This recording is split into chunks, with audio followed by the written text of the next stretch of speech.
안녕하세요. 월인 청강 신사주와 강사입니다. 이번 강의는 음양과 평화에 대해서 알아보겠습니다. 양은 음이 될 수 없고 음은 양이 될 수 없다. 서로의 성향과 기운이 다르다 하여 상대가 틀렸다고 생각하는 것은 잘못된 생각이다. 그것은 틀린 것이 아니고 다만 다를 뿐이다. 서로가 다름을 인정하고 서로를 배려한다면 음양 간의 다툼은 쉽게 해결될 수 있다는 것이다. 양을 대표하는 남자와 음을 대표하는 여자가 만나서 부부가 된다. 부부 간의 문제는 음양 간의 문제로 볼 수가 있다. 남자는 여자를 이해할 수 없고 여자는 남자를 이해할 수 없다. 그것은 어쩌면 당연한 일인지도 모른다. 음양의 운동성이 다른데 어떻게 이해를 하겠는가? 부부로 살아가는 동안 끊임없이 상대방을 변화시키려고 하고 변하지 않는 상대에 불만을 갖고 일생을 원망하며 살아간다. 그 이유는 음양의 이치를 알지 못하여 일어나는 일인 것이다. 음양은 그 자체로서 존재 가치가 있으며 그 정체성은 변하지 않는다. 다만 서로가 다름을 인정하면 모든 문제는 해결이 된다. 그것은 설득하다가 지쳐서 포기하는 것과는 다르다. 대자연의 이치를 알기에 스스로 인정을 하는 것과는 차원이 다른 것이다. 사람들은 저마다 살아온 환경과 경험이 다르다. 그래서 각자의 가치관이 다르고 같은 상황을 만나도 대처하는 방식이나 생각하는 방향이 다른 것이다. 사람들은 자기와 생각이 다르면 상대를 적으로 생각하여 배척하고 싸우게 된다. 예를 들어 보수와 진보가 그렇고 사용자와 노동자가 그렇다.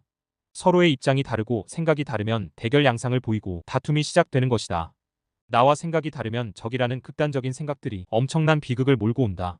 내 생각과 다른 생각을 가졌다는 이유만으로 상대를 배척하는 것보다는 나와 상대가 다름을 인정하고 서로 타협하여 합의점을 찾고자 노력하는 것이 무엇보다도 중요할 것이다.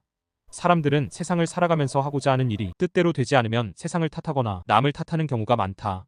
극단적인 선택을 하는 사람들은 보통 세상이 자기를 버렸다고 생각한다. 자기는 열심히 살았는데 세상이 잘못되어서 본인이 실패자가 되었다고 생각한다. 물론 맞는 말일 수도 있다. 하지만 그렇다고 자기의 상황이 달라지거나 세상이 달라지지는 않는다. 그것은 핑계일 수도 있고 자기 합리화일 수도 있다.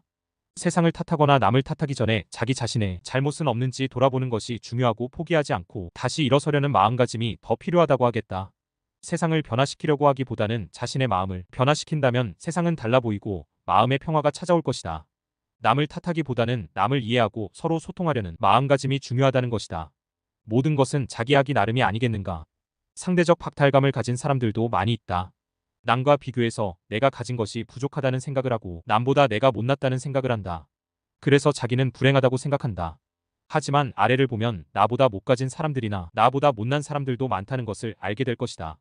행복은 작은 것에서도 찾을 수 있는 것이고 느끼는 자만의 것이다. 아무리 많은 돈을 가졌다고 해도 모두 행복한 것은 아니다. 행복은 스스로 만들어 나가는 것이다. 세상 만사 마음먹기에 달린 것이 아니겠는가. 시청해주셔서 감사합니다.